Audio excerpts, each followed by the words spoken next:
हम जेडी के कैसे जा सकते हैं? बट हमारा कॉन्स्टिट्यूशन क्या कहता है? एग्जीक्यूटिव का पार्ट है, प्रेसिडेंट ऑफ इंडिया एग्जीक्यूटिव के पार्ट है, prime minister of India executive के पार्ट है, चीफ मिनिस्टर एग्जीक्यूटिव के पार्ट है, गवर्नर एग्जीक्यूटिव के पार्ट है, कैबिनेट मिनिस्टर एग्जीक्यूटिव का पार्ट है, और स्टेट के जो कैबिनेट एग्जीक्यूटिव के पार्ट है। ये तो फ्री एक्सेस होना चाहिए। राज्य सरकार केंद्र सरकार में कभी कभी उलझने जो इस बात से भी आ जाती है ना, लोग ये कह देता है कि भैया हमारे देश के प्रधानमंत्री उससे सब कुछ मिल सकता है, वो सबसे मिल सकता है, हमारे देश के राष्ट्रपति वो सबसे मिल सकता है, सबको उनसे मिल सकता है, उसके अलावा हमारे देश के जो हमारे राज्य के जो मुख्यमंत्री वो सबसे मिल सकता है, हमारे राज्य के गवर्नर सबसे मिल सकता है, यानी कैबिनेट में सब कोई एक्सेस होना चाहिए। लेकिन एक जो तंत्र रहता है हमारे लेजिस्लेचर वाले जो है वो थोड़ा सा मतलब ये है कि we have to educate all sphere. हमारे लेजिस्लेचर के भी लोगों को एजुकेट करने की जरूरत है, जनप्रतिनिधि को भी एजुकेट करने की जरूरत है, आम जनता को भी एजुकेट करने की जरूरत है, क्लासरूम में बच्चों को भी एजुकेट करने की जरूरत है, साथ साथ गार्जियन को भी एजुकेट करने की जरूरत है। तो holistic of vision of life को ये करने के लिए हम लोगों को लाइन ऑफ एक्शन बना करके अगर जब सारे लोगों को ये समझ में आ जाएगी, क्योंकि ये सारा चीज देख रहे हैं बहुत सारा प्रॉब्लम है, क्योंकि जो बातें हम लोग कर रहे हैं बंद करने में प्रैक्टिकल लेवल में उतारने के लिए बहुत दिक्कत आती है। तो प्रॉपर एजुकेशन के लिए हम चीफ मिनिस्टर सर के जो सेक्रेटरी साहब हैं आमिर सुबहानी साहब हैं, उनसे भी बात किया था और मेल किया था मैं chief minister Nitish Kumar sir को, और उनका भी शुक्रगुजार हूँ। चीफ मिनिस्टर ने जिस तरह से बेबाकी से प्रेसिडेंट मैम को बुलाया, प्रेसिडेंट मैम भी गई, दोनों जाकर के बिहार में एजुकेशन के मामले में बहुत सारा सजेशन उनको मैं करते रहता हूँ, देते रहता हूँ, बहुत सारा चीज बिहार में इम्प्लीमेंट हो रहा है। तो सिर्फ बिहार में इम्प्लीमेंटेशन नहीं, पूरे देश में इम्प्लीमेंट होना चाहिए। तो पूरे देश में इम्प्लीमेंट करने के लिए मैं डॉक्टर गुरु से गुजारिश करता हूँ कि भाई आप लोग समाज की सोसाइटी के फलाह बहबूदी के लिए निस्वार्थ भाव से, इंटीग्रिटी के भाव से काम कीजिए। टीचर ग्रुप पे टीचर का बहुत बड़ा रोल रहा है। अब सिर्फ एंशिएंट टाइम में अगर देखा जाए तो चाणक्य का बहुत बड़ा रोल रहा है। चाणक्य ने अखंड भारत के निर्माण के लिए बहुत काम किया और उन्होंने एक किताब लिखी थी अर्थशास्त्र। उस वक्त जो भारत की जो हालत थी, अलग अलग जो रीजन्स बटे हुए थे, प्रांत में बटे हुए थे, और आज के टाइम में जो देखता हूं कि हम लोग अलग अलग जो है सोच में बटे हुए हैं। अलग अलग सोच में बटने में क्या कहते हैं पॉलिटिकल पार्टीज में भी मैं तो ये कहता हूं कि सारे पॉलिटिकल पार्टीज मिलकर के जो है ना दो पार्टी बना ले, क्योंकि जितना ज्यादा नंबर ऑफ पॉलिटिकल पार्टीज उतना ज्यादा अलग अलग सोच और अलग अलग ग्रुप, तो उसमें ये यूनिटी डाइवर्सिटी में थोड़ा सा दिक्कत आती है। अलग अलग जाति के लोग, अलग कंसेप्ट, मतलब कहने का मतलब सारे लोगों को, मैं तो कहता हूं कि हमारा जो कॉन्स्टिट्यूशनल वैल्यूज है, भारत का जो संविधान है, बल्कि डीडी बसु की एक किताब आती है, वो समाज के हर एक नागरिक तक पहुंचाया जाए, सबको पढ़ाया जाए और अमल किया जाए, फंडामेंटल राइट और फंडामेंटल ड्यूटीज। और टीचर ग्रुप का वो तो क्या कहते हैं एंशिएंट टाइम में और भी क्या कहते हैं द्रोणाचार्य का बहुत बड़ा फेमस नाम रहा टीचर का, और इंडिया में भी डॉक्टर सर्वपल्ली राधाकृष्णन का बहुत बड़ा रोल रहा है, और टीचर का बहुत बड़ा रोल होता है शेपिंग। तो मैं आप लोगों के माध्यम से क्या कहते हैं पूरे देश के सारे टीचर से गुजारिश करता हूँ कि हम लोग को डॉक्टर सर्वपल्ली राधाकृष्णन सर के रास्ते में चलना चाहिए। प्लस अगर देखा जाए तो हमारे मौलाना अबुल कलाम आजाद साहब के रास्ते में चलना चाहिए। He is a secular man, और उसकी सबसे बड़ी बात ये होती है कि कहीं भी डिबेट होता है, डिस्कशन होता था, अपने धर्म को नहीं लाते थे, नहीं लाते थे। मेरा धर्म है, मेरा मजहब है, आपका धर्म है, आपका मजहब है, आपकी आस्था है, आपका जाता है, आप अपना कीजिए। लेकिन पब्लिक प्लेटफॉर्म में आ जाने के बाद ही इज सेकुलर। तो हमारी खूबसूरती है, अगर देखा जाए तो हमारे हिंदुस्तान की खूबसूरती, सर यूएसए बहुत तरक्की कर गया है डेवलपमेंटल लेवल में, क्या कहते हैं इसमें बहुत तरक्की कर गया, लेकिन कल्चरल वैल्यूज में हमारा हिंदुस्तान आज भी है। हमारा कॉन्स्टिट्यूशन ऑफ इंडिया इतना स्ट्रॉन्ग है कि उसको जो है पूरे देश, पूरे विश्व में उसको फैलाया जा सकता है। कल ही वो जो 9 तारीख को जो लीगल ये जो हो रहा था, चंद्रचूड़ सर जो बोल रहे थे बहुत ही बेहतरीन बात हो रही थी, क्योंकि एक है हमारा कॉन्स्टिट्यूशन में एक बात जो रखी गई, वो किंग मार्टिन लूथर साहब ने कहा था, injustice anywhere is a threat to justice everywhere. अगर आज के टाइम में अगर देखें सर तो इनजस्टिस हर जगह है, रैम्पेंट। तो उसका लाइन ऑफ एक्शन क्या है कि सबसे पहले हमको चैरिटी बिगिंस फ्रॉम होम, सबसे पहले अपने घर से हमको शुरुआत करनी पड़ेगी। और नेल्सन मंडेला साहब ने कहा था, education the most powerful weapon through which you can change the world. वो जो बात किए थे, मॉरल वैल्यूज के बारे में बात किए थे, फंडामेंटल वैल्यूज के बारे में क्या कहते हैं, कॉन्स्टिट्यूशनल वैल्यूज के बारे में बात किए थे, और कल्चरल वैल्यूज के बारे में बात किए थे। अगर हम सारे लोगों को, सारे बच्चों को, अगर हम एजुकेशन के साथ उसका moral values, constitutional values, ethical values, overall personality development के बारे में अगर एजुकेट करें, तो हमारा देश आज ही बहुत खूबसूरत बन जाएगा। और विश्व शांति के लिए, और शांति का हमारा जो जिंदा साबित नमूना है मौलाना साहब ने जो हिंदू मुस्लिम एकता के लिए जो काम किए, that is persistent in our district. मेरा किशनगंज डिस्ट्रिक्ट अगर चलेंगे ना सर, वहां अगर जाएंगे तो लोग एकदम घुल मिल करके काम करते हैं। ये हमारे किशनगंज जिला की सबसे बड़ी खूबसूरती यही है। मैं जब जाता हूँ लोगों से मिलता, आप नहीं ये डिस्टिंग्विश कर पाएंगे कि यहाँ पर कोई है। तो मौलाना आजाद साहब की सोच को और जितने भी इंटेलेक्चुअल हैं सारे लोगों की सोच को हम लोगों को आगे बढ़ाते हुए काम करने की जरूरत है। नालसा जो है legal aid, free legal aid दे रही है, उसी तरह से डॉक्टर से मैं कहूंगा कि वो क्या करे, क्या कहते हैं, फ्री ये दे। और टीचर से भी कहूंगा मैं कि फ्री ये किया जाए। तो सारे लोग एक बेहतर समाज का निर्माण करने के लिए सारे लोग अगर मिलजुल करके अगर काम करेंगे तो मैं उम्मीद करता हूं कि हमारा जो यूनाइटेड नेशन का जो गोल है, सस्टेनेबल डेवलपमेंट गोल, जो 2030 तक चलने की जरूरत है, और अभी से मेहनत को अगर बढ़ा दें तो 2030 में हमारा राष्ट्र एक बेहतर राष्ट्र हो जाएगा। और क्योंकि ये देश, ये भारत हमारा महात्मा गांधी की धरती है, गौतम बुद्ध की धरती है, मौलाना गुलाम आजाद साहब की धरती है, डॉक्टर जाकिर हुसैन साहब की धरती है, और रविन्द्रनाथ टैगोर की धरती है। तो इन सारी चीजों को लेकर के हम लोग हमारा जो कल्चरल, इंडियन कल्चरल वैल्यूज को और अलग देश में भी ले जा सकते हैं। और इसमें हमारा जितना भी सफर हम लोग तय कर रहे हैं, मौलाना अबुल कलाम आजाद साहब हर वक्त याद रहेंगे, हर वक्त याद रहेंगे, हर वक्त याद रहेंगे। ये बात बहुत शुक्रिया। यूजीसी है, बहुत सारा चीज है, और डिस्कशन डिबेट वगैरह जो होता है हम लोग का एक लेवल तक, मतलब बड़े लेवल तक मौजूद हो जाता है, but that is not reach to the weakest section of the society.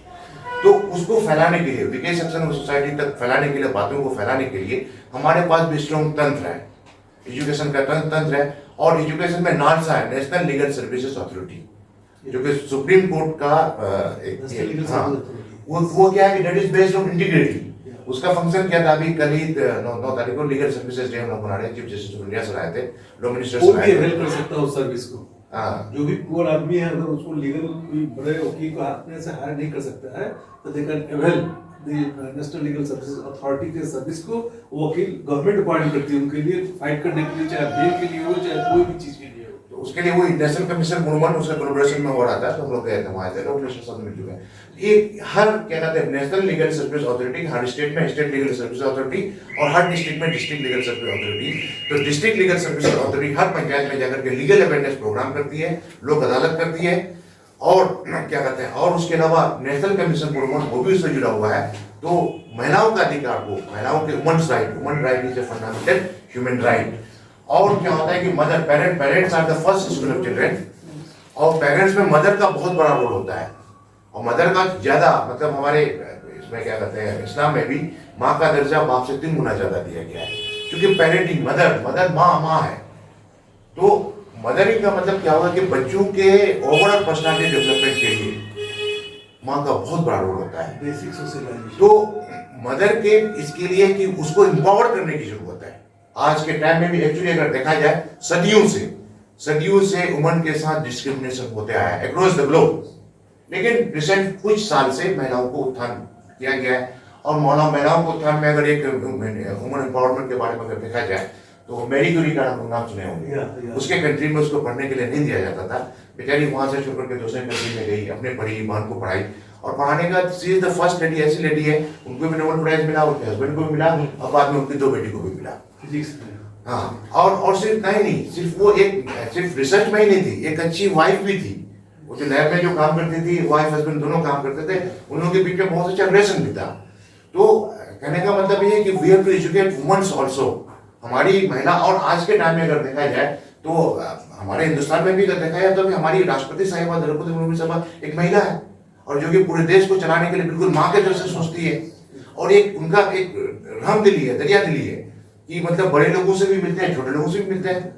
मैं खुद एक असिस्टेंट प्रोफेसर हूँ, हमारी भी मुलाकात हुई, 25 मिनट तक सासगंज मुलाकात, बहुत अच्छे से डिस्कस किए। और वो अभी बिहार का दौरा करने के लिए गई, हमारे नीतीश जी उनको बुलाए। तो एक है ना पूरे देश का, और वो बिल्कुल माँ के तरह से सोचती है, और वो उनका जो काम करने का लाइन ऑफ एक्शन जो देख रहे हैं, बिल्कुल वो भी चाह रही है कि पूरा देश हमारा जो है तरक्की करे।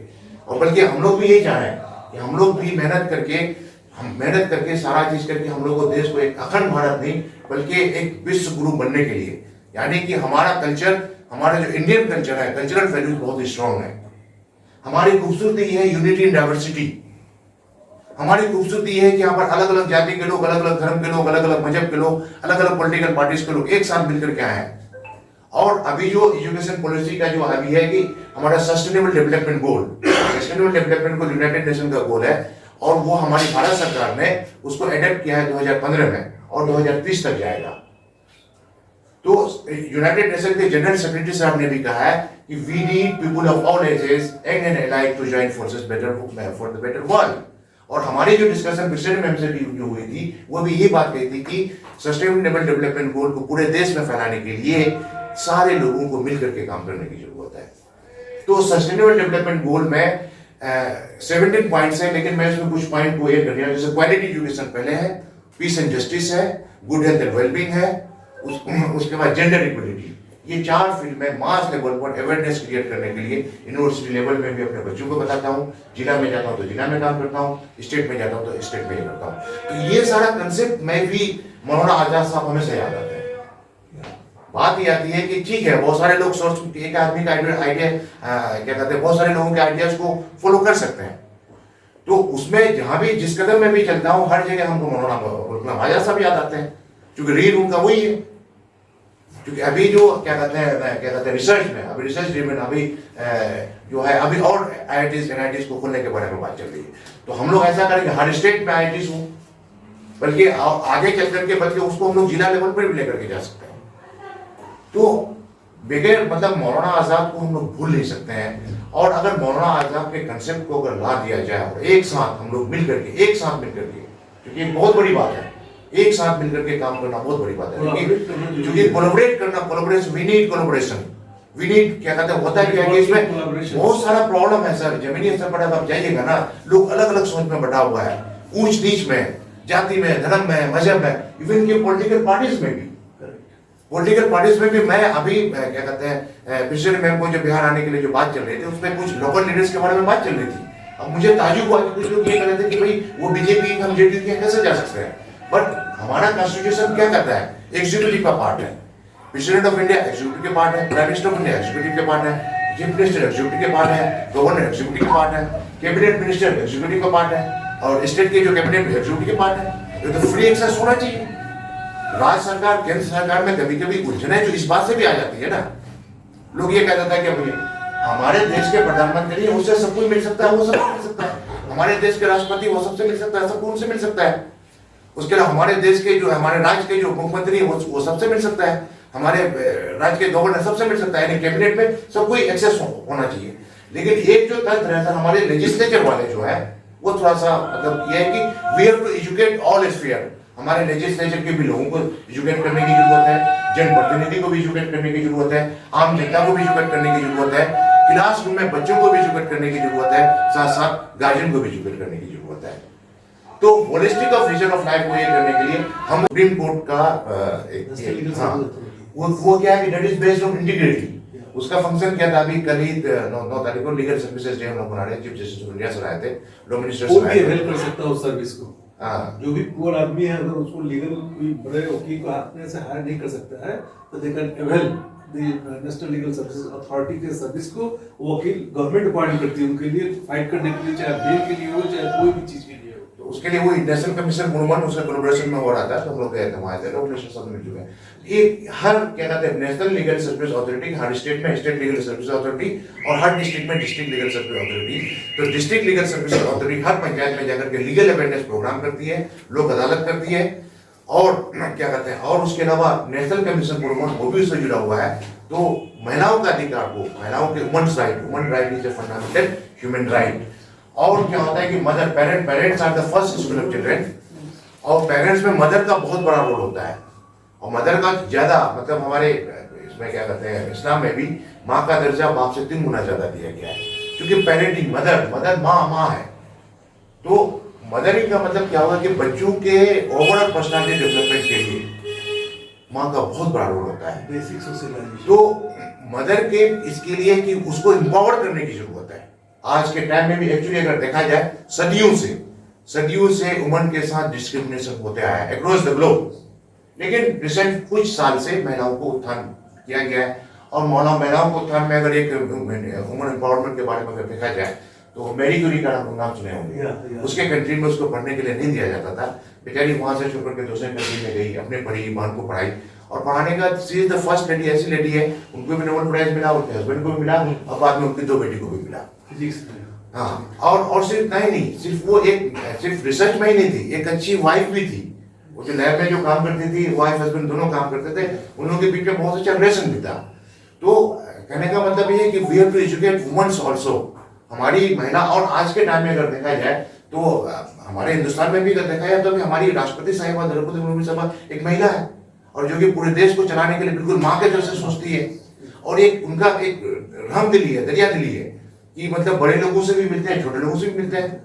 मैं खुद एक असिस्टेंट प्रोफेसर हूँ, हमारी भी मुलाकात हुई, 25 मिनट तक सासगर मुलाकात, बहुत अच्छे से डिस्कस किए। और वो अभी बिहार का दौरा करने के लिए गई, हमारे नीतीश जी उनको बुलाए। तो एक है ना पूरे देश का, और वो बिल्कुल माँ के तरह से सोचती है, और वो उनका जो काम करने का लाइन ऑफ एक्शन जो देख रहे हैं, बिल्कुल वो भी चाह रही है कि पूरा देश हमारा जो है तरक्की करे। और बल्कि हम लोग भी यही चाह रहे हैं कि हम लोग भी मेहनत करके सारा चीज करके हम लोग को देश को एक अखंड भारत नहीं बल्कि एक विश्व गुरु बनने के लिए, यानी कि हमारा कल्चर, हमारा जो इंडियन कल्चर है, कल्चरल वैल्यूज बहुत स्ट्रांग है। हमारी खूबसूरती है यूनिटी इन डाइवर्सिटी। हमारी खूबसूरती है कि यहाँ पर अलग अलग जाति के लोग, अलग अलग धर्म के लोग, अलग अलग मजहब के लोग, अलग अलग पॉलिटिकल पार्टीज के लोग एक साथ मिलकर के आए हैं। और अभी जो एजुकेशन पॉलिसी का जो अभी है कि हमारा sustainable development goal United nation का गोल है, और वो हमारी भारत सरकार ने उसको अडॉप्ट किया है 2015 में, और 2030 तक जाएगा। तो यूनाइटेड नेशन के जनरल सेक्रेटरी साहब ने भी कहा है कि we need people of all ages and alike to join forces for the better world. और हमारी जो डिस्कशन पिछले में हमसे जो हुई थी, वो भी ये बात कही थी कि सस्टेनेबल डेवलपमेंट गोल को पूरे देश में फैलाने के लिए सारे लोगों को मिलकर के काम करने की जरूरत है। तो सस्टेनेबल डेवलपमेंट गोल में 17 पॉइंट्स है, लेकिन मैं इसमें कुछ पॉइंट को ऐड कर दिया। जैसे क्वालिटी एजुकेशन पहले है, पीस एंड जस्टिस है, गुड हेल्थ एंड वेलबींग है, उसके बाद जेंडर इक्वलिटी। ये 4 फील्ड में मास लेवल पर अवेयरनेस क्रिएट करने के लिए यूनिवर्सिटी लेवल में भी अपने बच्चों को बताता हूँ, जिला में जाता हूँ तो जिला में काम करता हूँ, स्टेट में जाता हूँ तो स्टेट में ही करता हूँ। तो ये सारा कंसेप्ट में भी मौलाना आजाद साहब हमेशा याद आता है। बात ये आती है कि ठीक है, बहुत सारे लोग सोच, एक आदमी का आइडिया क्या कहते हैं, बहुत सारे लोगों के आइडियाज को फॉलो कर सकते हैं। तो उसमें जहां भी जिस कदम में भी चलता हूँ, हर जगह हमको मौलाना आजाद साहब याद आते हैं, क्योंकि रील उनका वही है। क्योंकि अभी जो क्या कहते हैं रिसर्च में, अभी रिसर्च ड्रिवन अभी जो है, अभी और IITs NITs को खोलने के बारे में बात चल रही है। तो हम लोग ऐसा करेंगे हर स्टेट में IITs हो, बल्कि आगे चल करके बल्कि उसको हम लोग जिला लेवल पर भी लेकर के जा सकते हैं। तो बगैर मतलब मौलाना आजाद को हम लोग भूल नहीं सकते हैं। और अगर मौलाना आजाद के कंसेप्ट को अगर ला दिया जाए और एक साथ हम लोग मिलकर के क्योंकि ये बहुत बड़ी बात है, एक साथ मिलकर के काम करना बहुत बड़ी बात है। क्योंकि कोलैबोरेट करना, collaboration, we need collaboration, we need क्या कहते हैं, होता क्या है कि इसमें बहुत सारा प्रॉब्लम है सर। जमीनी स्तर पर आप जाइएगा ना, लोग अलग अलग सोच में बटा हुआ है, ऊंच नीच में, जाति में, धर्म में, मजहब में, इवन के पॉलिटिकल पार्टीज में भी। पॉलिटिकल पार्टीज में भी मैं अभी क्या कहते हैं, पिछले मैम को जो बिहार आने के लिए जो बात चल रही थी, उसमें कुछ लोकल लीडर्स के बारे में बात चल रही थी।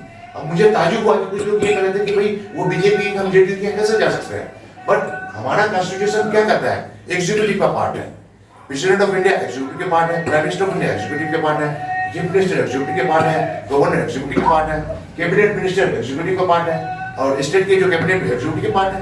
तो फ्री एक्सेस होना चाहिए। राज्य सरकार, केंद्र सरकार में कभी कभी उलझने जो इस बात से भी आ जाती है ना, लोग ये कह देता है कि हमारे देश के प्रधानमंत्री उससे सब कुछ मिल सकता है, वो सबसे मिल सकता है, हमारे देश के राष्ट्रपति वो सबसे मिल सकता है, सबको उनसे मिल सकता है। उसके अलावा हमारे देश के जो, हमारे राज्य के जो मुख्यमंत्री है वो सबसे मिल सकता है, हमारे राज्य के गवर्नर सबसे मिल सकता है, यानी कैबिनेट में सबको एक्सेस होना चाहिए। लेकिन एक जो तंत्र है हमारे लेजिस्लेचर वाले जो है, वो थोड़ा सा मतलब ये है कि we have to educate all sphere. हमारे लेजिस्लेचर के भी लोगों को एजुकेट करने की जरूरत है, जनप्रतिनिधि को भी एजुकेट करने की जरूरत है, आम जनता को भी एजुकेट करने की जरूरत है, क्लासरूम में बच्चों को भी एजुकेट करने की जरूरत है, साथ साथ गार्जियन को भी एजुकेट करने की जरूरत है। तो holistic of vision of life को ये करने के लिए हम लोगों को लाइन ऑफ एक्शन बना करके, अगर जब सारे लोगों को ये समझ में आ जाएगी, क्योंकि ये सारा चीज देखने जैसा बहुत सारा प्रॉब्लम है, क्योंकि जो बातें हम लोग कर रहे हैं बंद करने में, प्रैक्टिकल लेवल में उतारने के लिए बहुत दिक्कत आती है। तो फटाफट एजुकेशन के लिए हम चीफ मिनिस्टर सर के जो सेक्रेटरी साहब हैं आमिर सुबहानी साहब हैं, उनसे भी बात किया था और मेल किया था मैं chief minister Nitish Kumar sir को, और उनका भी शुक्रगुजार हूँ। चीफ मिनिस्टर ने जिस तरह से बेबाकी से प्रेसिडेंट को बुलाया, प्रेसिडेंट में भी